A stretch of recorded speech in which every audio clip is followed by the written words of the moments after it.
Hello. आज आपण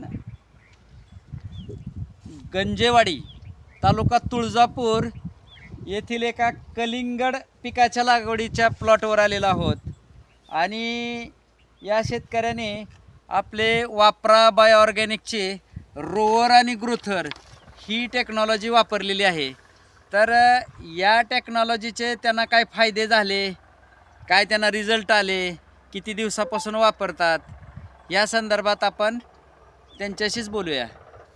हा, गंजे साहेब नमस्ते. नमस्ते. लोकर साहेब नमस्ते. नमस्ते. तर तुम्ही ही जी टेक्नॉलॉजी वापरली, तर ह्याचे काय फायदे झाले तुम्हाला?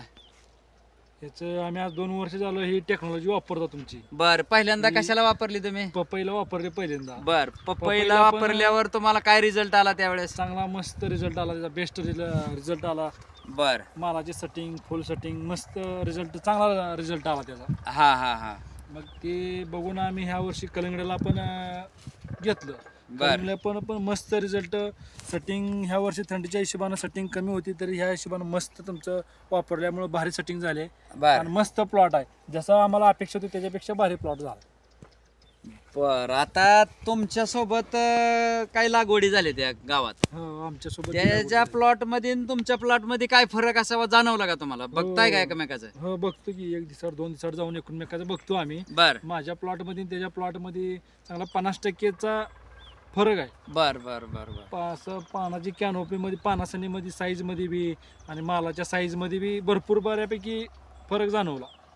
बर. आता तुम्ही बी पपईला वापरताय, तुम्हाला कसं कसं काय काय रिझल्ट एक वापरला? नंबर रिझल्ट आहे ह्याचा. माझा रिझल्ट आलेला बघूनच मी ह्यांना सांगितलं. बर मग बर ह्यांनी बर. माझं ऐकून ह्यांनी वापरलं.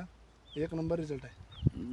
आणि तुम्ही पुन्हा काय समर्थ गंजे वगैरे सगळ्यांनीच तर हा, आपलं त्यांना बी वापरायला लावलं हा होतं. हा हा, हा. त्यांना बी प्रचंड सगळ्यालाच हा. रिझल्ट खूप चांगले आहे ते. तर आता तुम्हाला म्हणजे ह्या प्लॉट मध्ये ह्याची तेजगी कशी दिसते किंवा आपलं ताजं तवानं कसं दिसतंय? मस्त एक नंबर फ्रेश माल आहे पूर्ण. माल फ्रेश आहे, हा. कलर यायला लागलाय. कलर आहे. अजून आपल्याला एक आता अजून एकदा ट्रीटमेंट करायची हा. आहे, याच्यानंतर बी अजून ह्यामध्ये बराच फरक होणार आहे. बरं, ही वापरलं कसं कसं वापरलं मला एकदा सांगा. रोवरचा स्प्रे घेतला 2 मिलीनं स्प्रे घेतला रोवरचा. बर ग्रोथरचा पण 2 मिलीनं स्प्रे घेतला. बर. म्हणजे 1 लिटर पाण्याला 2 मिलीनं स्प्रे घेतला रोवरचा. आणि ड्रिंचिंग कसं केलं? ड्रिल्चिंग रोवर आणि ग्रोथर मिक्स करून ड्रिल्चिंग केली. ड्रिंचिंग केली. हम्म. म्हणजे रोअर ग्रोथर तुम्ही मिक्स केलं आणि ड्रिंचिंग केली, ड्रिल्चिंग केली. आणि रोअरचा सेपरेट, ग्रोथरचा सेपरेट सेपरेट स्प्रे केला. सेपरेट स्प्रे केला. रोअर मध्ये तुम्ही सिलिकॉन टाकायला सांगितलं तर टाकलं होतं? टाकलं की हा. बर. म्हणजे त्यावेळेस तुम्हाला किती दिवसात अगोदर कशी स्थिती होती तुमच्या ह्याची, आणि नंतर काय काय फरक दिसला तुम्हाला कॅनोपीत नंतर, हा. किंवा सेटिंग मध्ये? सेटिंग मध्ये फुलगळ थांबले, हा. कॅनोपी पानासांची साईज संख्या वाढली, बर. फुलासांची बी साईज म्हणजे बऱ्यापैकी जाणून आलं. म्हणजे फुलात रान लगेच आठवड्यात झाकाळून निघलं म्हणून तुमचा फोन आला होता. हा. बरोबर आहे का? हा. म्हणजे ही टेक्नॉलॉजी वापरून तुम्ही समाधानी आहात? हा, समाधान. एक नंबर समाधान आहे. हा. तर धन्यवाद.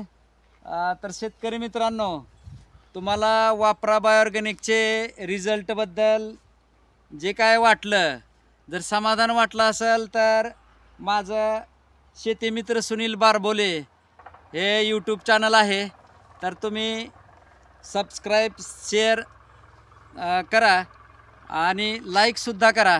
धन्यवाद.